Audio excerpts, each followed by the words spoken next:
Welcome back to my channel. இந்த வீடியோல நம்ம பார்க்க போற டாபிக் என்னன்னா, காம்பினேஷனல் சர்க்யூட். காம்பினேஷனல் சர்க்யூட் வந்து கரண்ட் இன்புட்ட டிபெண்ட் பண்ணி தான் அதோட அவுட்புட் இருக்கும்.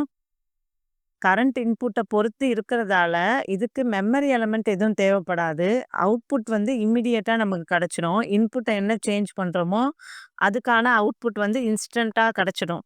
இதுக்கு அடிஷனலா கிளாக் பல்ஸ் எதுவும் தேவைப்படாது.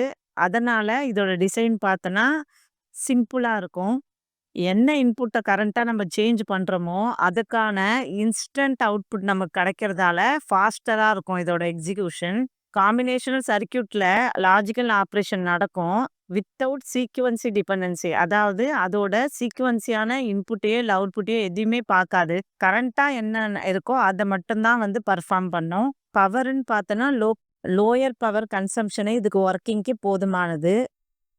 லாஜிக்கல் ஆப்பரேஷன்ல டைரக்ட்டா இதோட காம்பினேஷனல் சர்க்யூட்டோட பெர்ஃபார்மன்ஸ் இருக்கும். எக்ஸாம்பிள்க்கு பார்த்தா அரித்மெட்டிக்ல என்னென்ன ஆப்பரேஷன்ஸ்லாம் ஆட், சப்ட்ராக்ஷன், மல்டிப்ளிகேஷன், டிவிஷன் இந்த மாரி ஆப்பரேஷன்ஸ் எல்லாம் இதால டைரக்ட்டாவே பண்ண முடியும். எக்ஸாம்பிள்ஸ்க்கு பார்த்தோம்னா, binary adder, binary subtractor, multiplexer, demultiplexer, encoder, decoder, comparator இது எல்லாத்துலயும் காம்பினேஷன் சர்க்யூட் இருக்கு. இந்த டாபிக் உங்களுக்கு புரிஞ்சிருக்கும்னு நினைக்கிறேன். சப்ஸ்கிரைப் பண்ணாம பார்த்துட்டு இருந்தீங்கன்னா, சப்ஸ்கிரைப் பண்ணிக்கிங்க. மறக்காம பெல் ஐகான கிளிக் பண்ணிக்கிங்க. தேங்க் யூ ஃபார் வாட்சிங்.